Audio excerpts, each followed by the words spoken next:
Welcome. We're going to get started. It's absolutely fabulous to be hosting this Firestorm Foundation artist talk here in the aula with Ylva's. Oh, a microphone too. I have on this microphone. I guess I'm going to talk louder. Yeah. I'm going to talk louder. There you go. So welcome to the Stockholm School of Economics for this latest Firestorm Foundation Talk of the Spring with Ylva Snöfrid. My name is Christina Ljungberg, and I'm one of the founders of Firestorm Foundation, which was started in 2021. And we have the pleasure of doing these talks here. Today it's going to be moderated by Mikael Storakers, who's a partner of the Firestorm Foundation. And just a little bit about us. Firestorm Foundation is a collection of over 200 works by female and non-binary artists. And it includes amazing works by artists that you know, such as Yo-Yo Kusama, Louise Bourgeois, Ulla Viggen, Hilma af Klint, Tracy Eamon, Ylva Snöfrid, of course, along with some mid-career and emerging artists also. It's very exciting. And we use this collection to strengthen the visibility of exhibitions, collaborations, publications, research, and we have this goal of making the art space more equal. We work with several institutions such as Moderna Museum, Guggenheim, Swedish Institute in Paris, and SSE, where we are today. We support this school through yearly donations, which previously have included Marie-Louise Ekman's chandeliers that hang in her classroom. You can check those out. And most recently, a work by Charlotte Gyllenhammer called Hang, which is in the entryway where you came in today. We also support a group of master's students here at Stockholm School of Economics with a scholarship that we give out, 3 this year. Students producing research on women artists and the art market. So please come to our art seminar where we're going to be where we're going to be sharing some of this research on May 18th. Stay tuned. And we also have these Firestorm talks where we invite an artist to talk about their practice, their journey, and their career. Previously, we've had artists like Charlotte Gyllenhammer, Karin Mama Andersson, Gunhild Wahlström, Marie-Louise Ekman, Mette Isius Berlin, and Klara Kristalova. This term, in the spring, we've had Arvida Bistrom, Gunhild Wahlström, and Ulla Viggen. And today, it's our absolute pleasure to be here with Ylva Snöfrid, one of my absolute favorites. Welcome.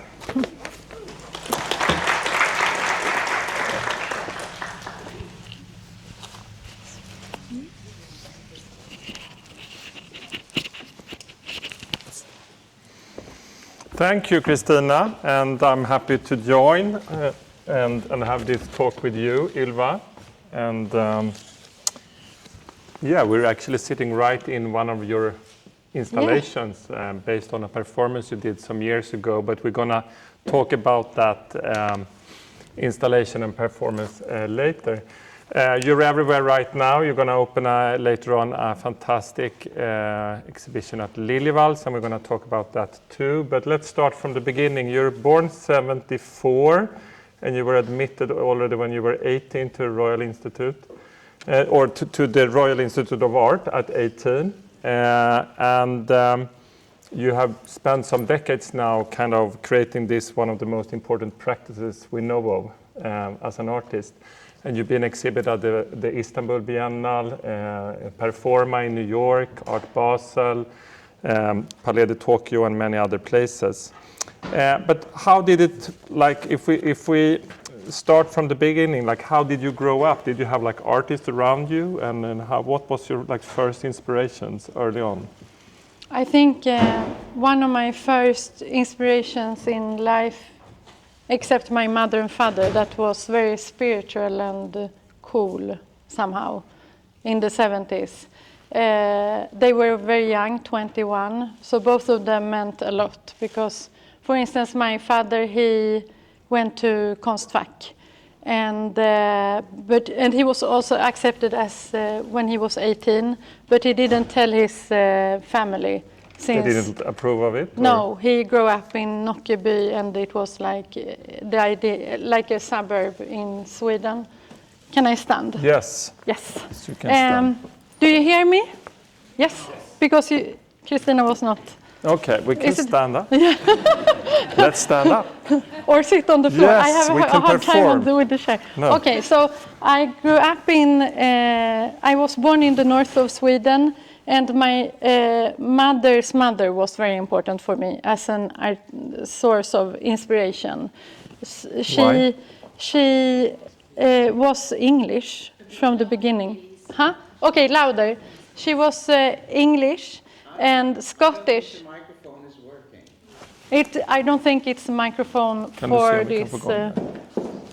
We will see if we can add a microphone. You can also come closer. Yes, you're Is it very possible? shy. You're very shy. You're allowed, Agneta. This is totally We want free. you on the front row here. Are you sure? You shouldn't limit yourself. Yeah, I agree. We'll see if we're gonna. Yes. Yes, I think so. Otherwise, we have to stand close. No, but that's not a problem. Hello? Do you hear me? Är det bättre? Härligt. Good. Okay? It's okay? Yeah. My grandmother, she made this alternative research at Umeå University about and had her own, like, it's a whole thing. She had like a farm with like old traditional, what do you say, like how you harvest, for instance, lean. What's the name in English? Linen. How you harvest linen? Flax. Flax. Okay. So already when I was a kid, I learned to like do the flax, and the flax is making the linen canvas for the paintings later on. But my family was very art interested, and we had a lot of books and stuff like around. But they were also like, whatever. Okay, and then that was family-wise, but you mean artistically as well? Yeah, like, also. What made you, try to get into this school, and you was accepted at 18? How did it happen? I was very focused already since I was like 4 or 5 years old. So the first memory I have when I was understanding I was an artist was when I was 5. And I tried to make a drawing out of this Rose Queen by Elsa Beskov. Yeah. And I made it, and I was so disappointed with myself because I was like, it was so ugly and bad, and I was obsessed. I did it like many times, like repetition. Yeah, I can see you stick to that strategy for a long time. Yeah, I love repetition. Yes, you love repetition. Yeah, and then also, so that was like when I realized it was something. And also I had this stubbornness. Like, for instance, I had this dress that my mother bought for me from 1920s with like, that was white and this long with boulanger. What's the name? Boulanger? You know. Frills. Yeah. And romantic look. Yeah, this kind of cut, that goes like this, and a lot, and then many layers. No, bottoms. Sorry, I'm not sleeping these days, therefore I'm like a little bit, So these bottoms, I had a discussion with my mother because I want to turn it back, like the back side in the front. I thought it was much nicer looking. It was meant to be here, like 20 bottoms, but I put it like this. So I had these different ideas and did like my own thing already. Also, I went to this Waldorf school. Exactly. I grew up in Järna, Rudolf Steiner. So I had, my whole family made my clothes, like in silk and brodery, and they did like felt things, and everything was like violet and lilac, like blue and pink. And when I came to the school, I felt like it was these guys running around and trying to put tar in my hair. And I was like, I didn't feel comfortable with my persona, so to say. So when I started the second year, I bought like a black and white striped dress and went to the school like the first day with that and cut my hair. And then it was not allowed back then in the Waldorf school to have black clothes. Why? So even they had this idea. You had like different colors and that stuff. So then I did already there also like a statement, like I have to walk my own way in life. And that was like an artistic statement, I think now. We were talking about it the other week that a lot of people want to be connected to Hilma af Klint and this background at Järna, but you really had that kind of around you all your childhood, basically, right? Yeah. I mean, her work was there, so she was like a figure that I knew about, and also I knew about her work. And like it was people living there, and it was a barn full of her stuff, and also in the anthroposophic buildings where they do eurythmics and stuff. So it felt very cool for me maybe as a role model in a way, that I knew about her story, that she walked her own way and did her own thing and didn't try to fit into like a system. Is she still a role model and a source of inspiration? I don't think so, but I like her work and so on. I mean, it was more about the way of living and doing your own thing. In that sense, yes, maybe. When you started out, you started out as Ylva Ogland, and then you had this twin, the mirror twin, and now you're Ylva Snöfrid. Can you tell us a little about when you found out about Snöfrid? So that was also when I was 5 years old. Since my family, they were so fascinated because I was like the first grandchild in both my mother's and father's side. So like my aunt, is that correct? Yeah.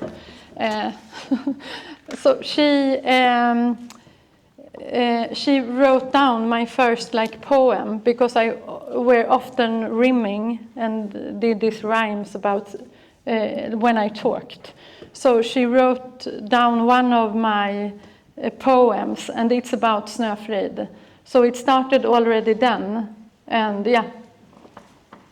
Shall I continue further about Snöfrid? I think we can tell the story also about So I tried to, she lived in the mirror world. She was living behind the mirror, so to say, and came back to the real life, to this reality. And for instance, Rodrigo Malea, that is my husband, but was my gallerist. Before, but he also had the experimental gallery in New York, Fruit and Flower Deli, and I made an oracle for that gallery. That's pretty nice. Yeah, and the oracle was a painting, and this painting was depicting a mirror.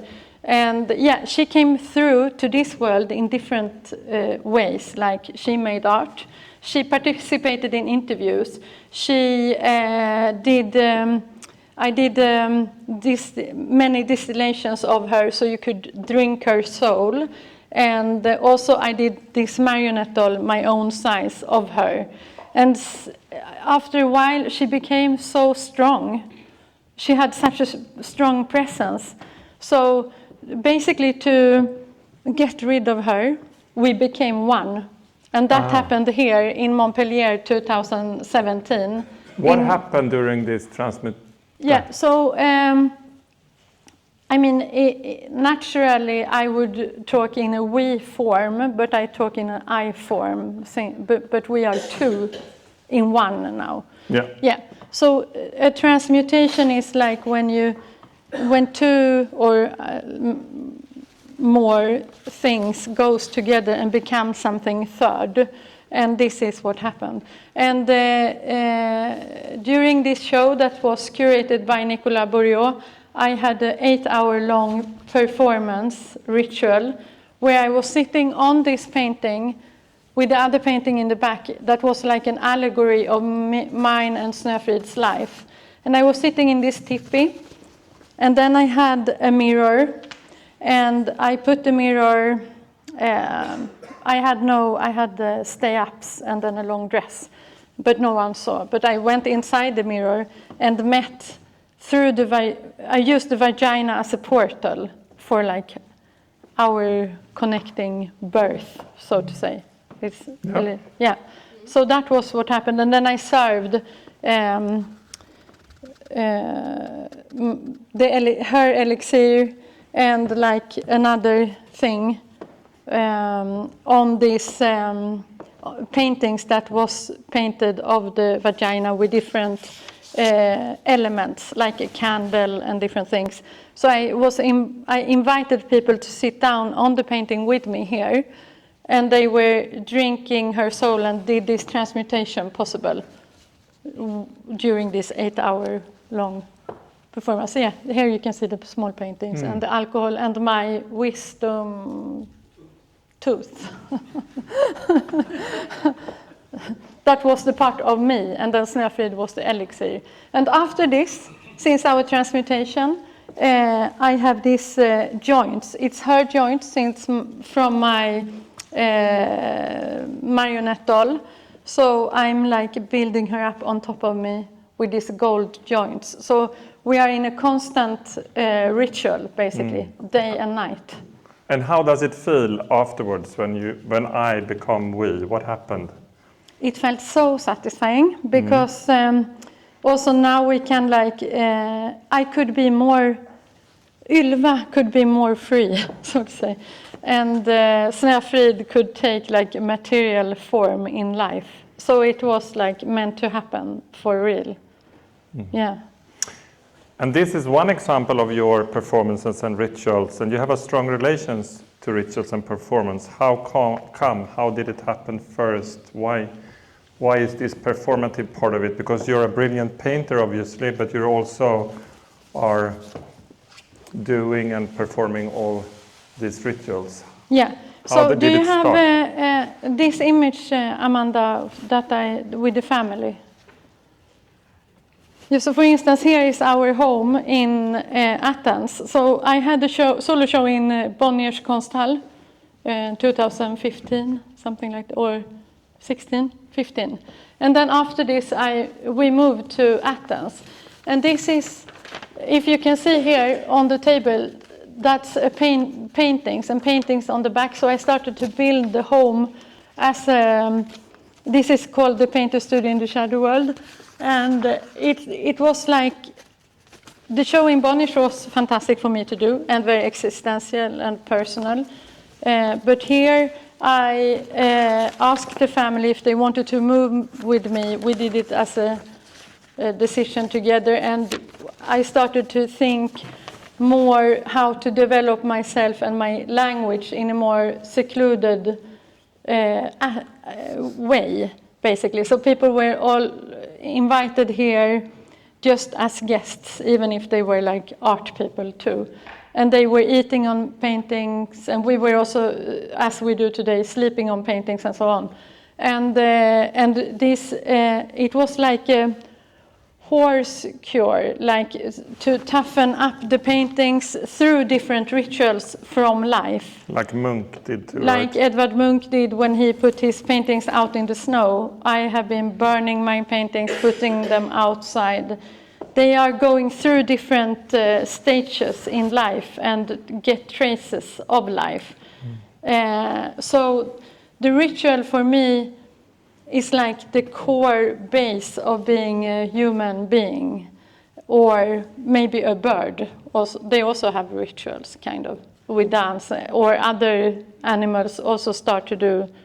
But it's like a way of, I mean, for me, everything has to, like, to even brush your teeth is a ritual. Like, it's a habit that we do as a human being. That is a construction.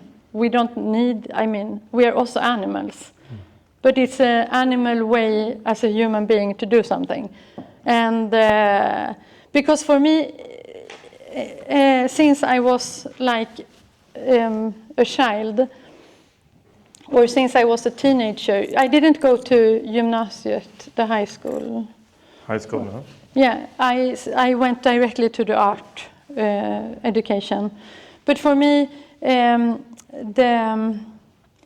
I never wanted to be like part of the system, really. I wanted to like find my own language, and I never cared about like acceptance, and to listen to this language for me is the ritual is inside this language in my case.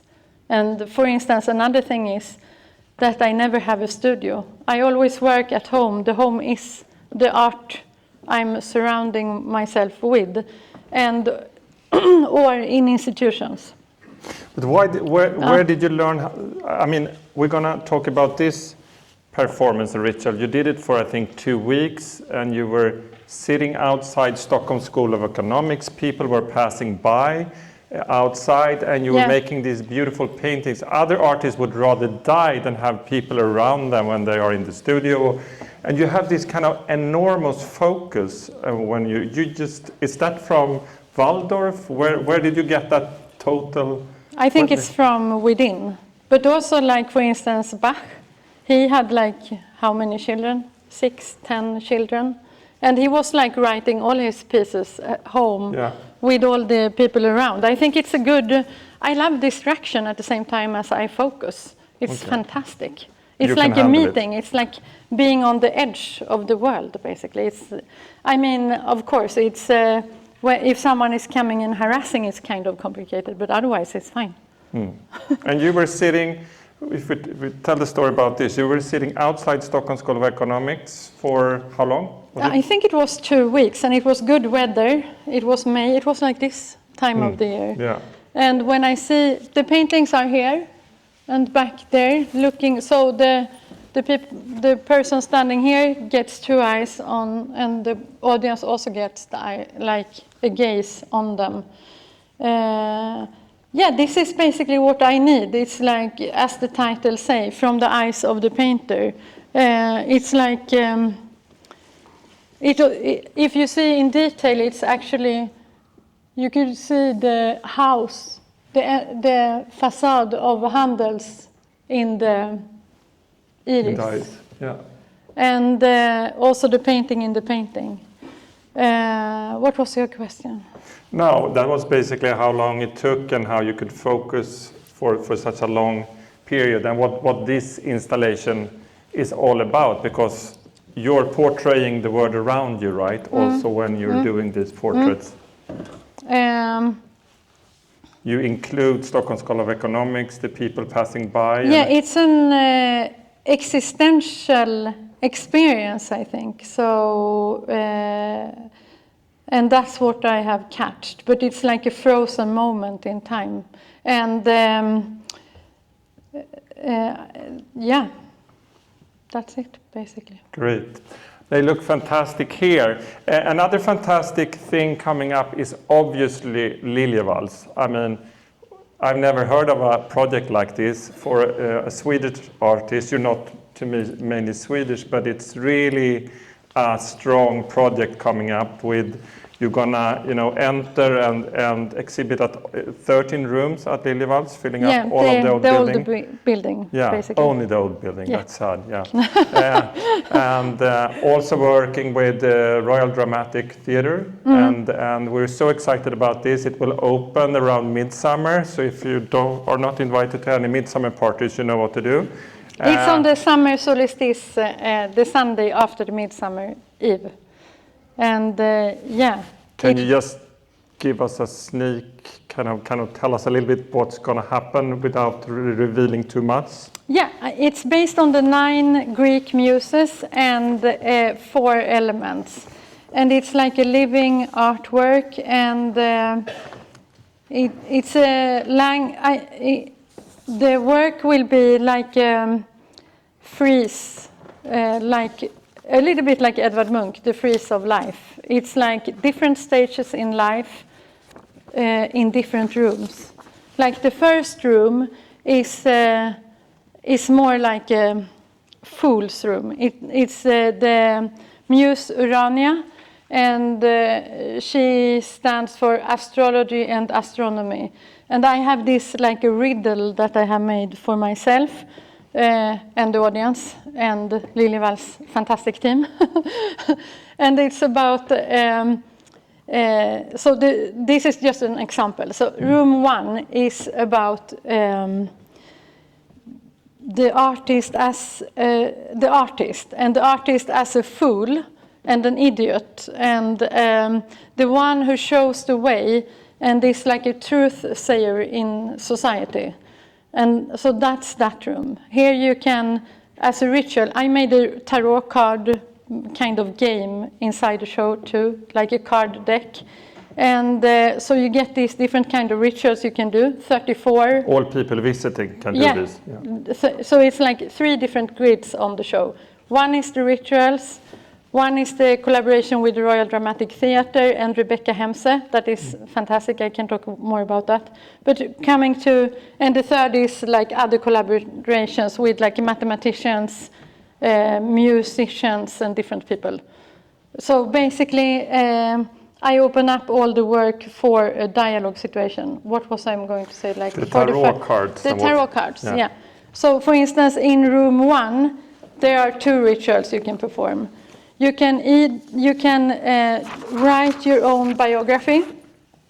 I have these 2 daughters, Sibylla and Xenia. And when they go to school, and I also struggle with this in all this conventional art world, blah, blah, blah, to, like, you have to write your CV, you have to write your own biography. Yeah. And for a child, for instance, it can be like a total construction, like, what have you done in your life? Went to school. Like, it's like very strange, fake thing. For me, a little bit like money. Like, it's a construction. It's like, you know. In this room, you can write your own biography as you want to. And it's inspired by Marina Tsvetaeva, a Russian poet that committed suicide in 1941. And she was haunted by the Russian military police. And she wrote a series of essays that has meant so much for me since I was a teenager. That is called Art in the Light of Conscience. And it's about art's resistance and art's place in the world as, what do you say, independent thing that is not nyttig. How can you translate that? It's not meant to be useful. It's more about art is something third. It's not, she kind of describes it a little bit like, it's not the ground and it's not the sky, but something third. And I think that is like, you know, art is something else, and you don't have to make it political. And so she wrote this series of essays, and then she, in one, I think it was like in a dialogue with Pasternak or Rilke, Rainer Maria Rilke, she talks about how she would write her own biography if she was honest. And this is like 100 years ago. And she talks about her, like, the struggles and different things she really had experienced, or some details in life. And so I'm inviting people to sit down there and write their own, like, biography from within, existential biography or whatever. Yeah, and that's one ritual. And the other one is to laugh with or at the artist. You can choose. And do you pick a card? Okay, can I tell you about the next? Oh, we take it later. No, do it now. Okay, no, because it has to do, I can do it when you talk about Firestorm. Okay. But one amazing thing also with this, I mean, it would be 13 beautiful rooms, different experiences. In one room, it's going to be like 8-meter tall sculptures with paintings. You know, I'm sweating, and you should sweat a lot, Joanna, and the head of studio, Rodrigo, is also sweating. But also, tell a little bit about the relation and collaboration with Royal Dramatic Theatre. How come, and Rebecca Hemse, and what's going on? Yeah, so Rebecca and I, we both grew up in Järna. And she's born 75, so we saw each other there on the grusväg. Yeah, on a small road, yeah. Small road. Yeah. And with pebbles on it. So we have followed. She also moved to Stockholm early. Yeah. She also started early as a teenager. with Galeasen and so on. And we have followed each other all through the years, and in different places in the world, and seeing each other, meeting, and like, here you are again, in a way. And last years she has been also directing, and then she did this play, Svindel, about Ann-Katrin da Costa. And it was she was thinking of me and I was thinking of her during this period, and she tried to invite me to be part of this, maybe in the scenography or doing a performance inside the dramatic theater. And then I tried to invite her too, as well, to Liljevalchs when I showed in Stockholm Cosmologist that Joanna Sandell curated. And then, so we have been, and then we, like, slowly it grew, and Joanna invited me, and then with Rebecca and this Allkonstverk, this Gesamtkonstverk, to Liljevalchs. And then, so this possibility became like, it's like a growing language, basically, that she takes part, or the dramatic theater, at least 5 times during the process. And it's like a portal too, like between, I mean, if I'm talking about it before it happened, I mean, we already started to collaborate, but it's interesting and very exciting with this thing that happens between and beyond, like the actors, the paintings, the big geometrical installations that this also consists of, this Gesamtkonstverk, and also, so it's just a creative, organic thing. And also, we have so many common grounds, like she did this with the Svindel, and actually we also have this darkness within us in the families. And so, for instance, my mother and father, they actually knew Ann-Katrin da Costa. So, so it's like different things just happening together. Fantastic. Can you tell a little bit more maybe about the theme, the House of Muses, the Greek drama? Anything more you want to say? We shouldn't spoil it all, but yeah, I mean, what can I say? It's like, so it goes from this frieze of life, basically, goes from the artist till birth, till love, till childhood, till adolescence, and then it is a big installation, like a clock, where the ritual is that it will be like sharks, and then you can write and do your own conclusions directly on the paintings as an audience. And then you come into the spiritual drug addict room. My father was also a heroin addict when I was a kid. And it's about this spiritual connection, to see something, like if you can connect somehow. And then you come into the transmutation room. Here you can ask the oracle for a question. And then you come into the spiral, to the cosmos et vanitas, to this hallucination, blah, blah, blah. Then you come into the family room, to the dinner, and so on, and disaster. And then after that, you come into the Codex Cosmos et Vanitas, where it's like 1,200 drawings, and my codex about life, birth, and death, and my analysis of the universe. That is based on when I came into this, I have this other close dialogue, except all the other ones, with Alexander Grothendieck. He's like Einstein, but in mathematics, and it's like an idea. The whole show is like an idea about a sheaf, like a sheaf, and where all these dots are the works, and it's connected through rituals that are the straws in the sheaf.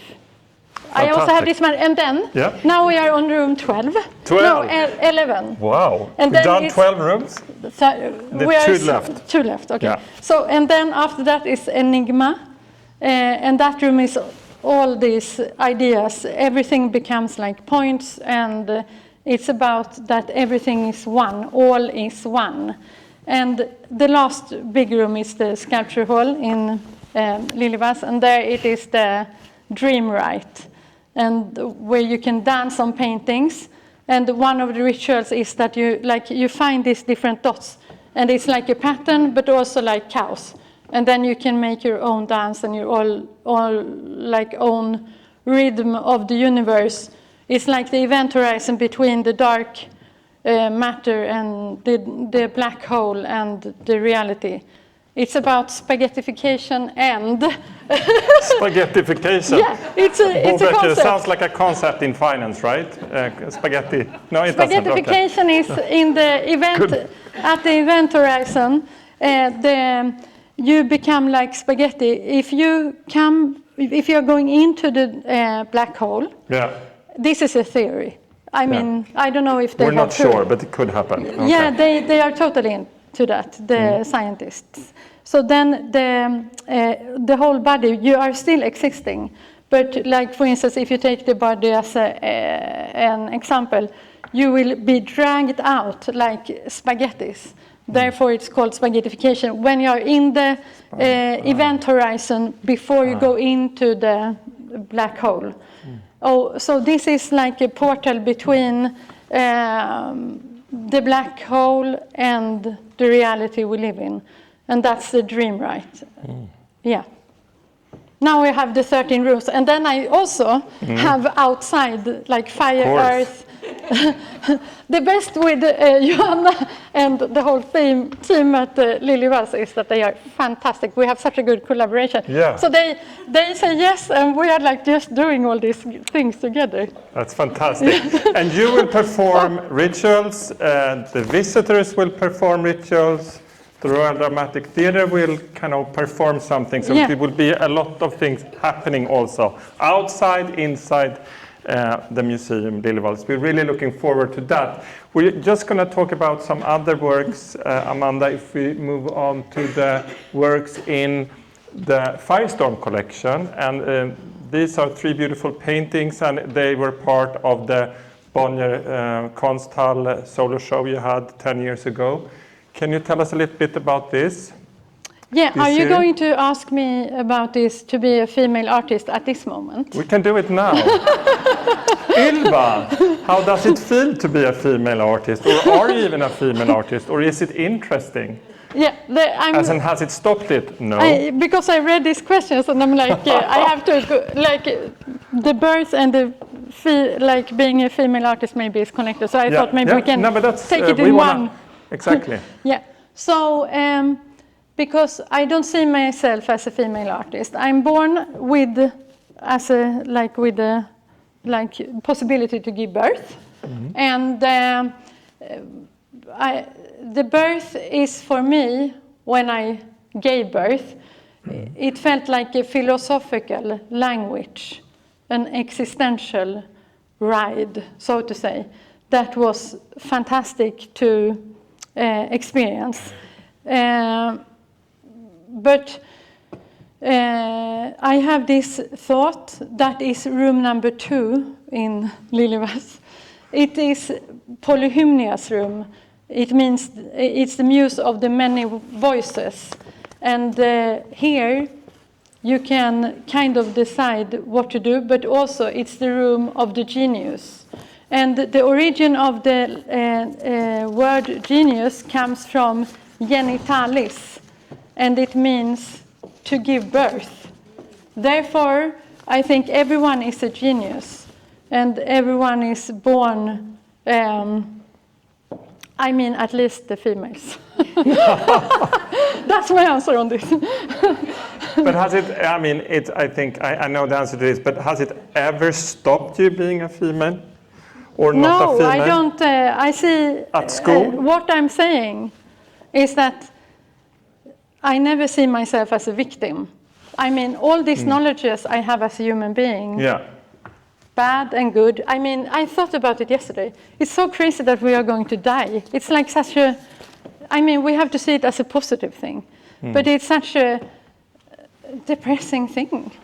So, and also, like, we all struggle with the same things in the end. But what I can say is that it has not stopped me, but because I have been making my own path, and I'm not following anyone. I don't compromise with anything. I do my own thing. For instance, I don't like to sell art, to sell my paintings. I want to keep it and so on. I do my own, like, I make it my own way. But so I think maybe it's like a 19th century construction, this history writing about, like, the history of the human being is so long. We don't really know what happened before the patriarchic system. I mean, when you see the Venus from Willendorf, it's a female. So yeah, so I don't see myself as a victim. On the other hand, I see myself as, if I was a man, maybe it's too predictable somehow. It's fantastic to be a female. Good. I think that's a great answer. But you told us before, when you were 5, you started repeating things, and you also did. Why is it still important to make 30 of these paintings? You make all other artists jealous because they feel like, does she have to prove she's that brilliant? You know, but or why are you doing it? Why are you repeating all this? It's because I like to froze a moment in time in life, to froze it and repeat it, just like icons. If you freeze, it's more like a portal. A painting is more maybe like a portal. And the repetition is like a mirror image or something. You see it many times, but you can also hear, they were also placed in a square. Yeah. So they were all looking at each other. And then this moment became like elevated somehow. Yeah, I remember it. It's actually my strongest experiences being surrounded by all the paintings. But you couldn't enter as a spectator. You could just see it from outside. Yeah, but you could. It was at Bonn. It was along the. But you had to go around. You were not allowed to go in. No, that's true. Yeah. That's true. Yes, and should we talk about the next series, Amanda? This was another performative act at the top of a mountain. Can you tell us a little bit? I did this, before I did these paintings, that was 7 meters high and 6 meters broad in Lund. And during this process, Cosmos and Vanitas. And during this process, Rodrigo, my husband, he found this place, this research station on 3,400 meters elevation in Switzerland. And it's under the Bern University. And it's like they do all these researches there. And I did this painting ritual there. And then I got this high altitude sickness that you can get if you stay on this elevation for many days. And also if you work a lot at the same time, because you have to take it easy. But I didn't. So I was painting and I started to hallucinate, or it was the reality. I'm not sure yet. But I saw snakes in the heaven and different things. I had this fantastic experience, but also I was almost basically dying. So I had to go down very fast after a while because I was like throwing up. I had this pressure on my head.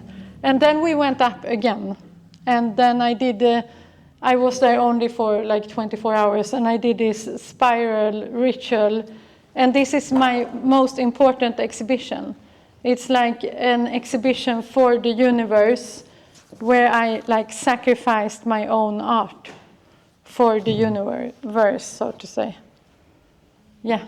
Fantastic, and it's also going to be part of the Liljevalchs exhibition. We talked about it before. We talked about Hilma, but do you have any other, artist or other person that you talked about the continuous dialogues with different people? Anyone else you want to that really inspires you, your art?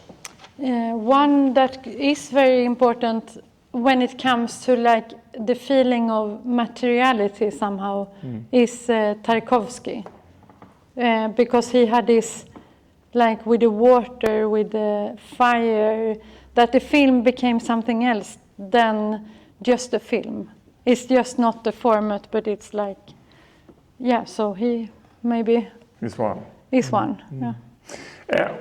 I need to ask this question. You told me the story before, or you told all of us about construction. We are here at the Stockholm School of Economics, and you talked about money. What is money to you? Money, I mean ekonomi. Yes. Economy means to hushålla. Yeah. Like it has to do with the house. So like and to hold the what comes in and out. What was the question? What money is for me? Yeah. Yeah. So for me, money is, as I mentioned briefly before, a construction. Since the value goes up and down, and it's just paper or numbers or digital. I mean, it's a construction that people obey. It could be the like in the Inca culture, I think they had coffee beans. It can be whatever, and it's like a common, yeah. So it's a construction, you can see through it and make your own value. Yeah. Yeah, and you told us also that was not so fun, that we're all going to die. Yeah. Any final advice to all of us in here before we die? Yes, I have like the last research or one of the latest of the brain when it comes to dying is that it's fantastic. So they scanned a brain when it was dying, or a human with a brain, and it was like an explosion inside with different colors. And it was like the biggest trip on Earth. Wow. And so maybe it's just like this fantastic portal into another consciousness that we all are going to come to, but we are scared before, just like birth. Are you bringing Snöfrid? Of course, we are one. Yes. Thank you, Ylva. Thank you too. We a little bit late, but do we have any final questions to Ylva Snöfrid? Someone that want to know about a specific room or at Liljevalchs or anything else? We didn't talk so much about your parents, but we focused on what's going on now, I felt. No question? I now sound like an auctioneer. No question. 1, 2, dot. Thank you, Ylva.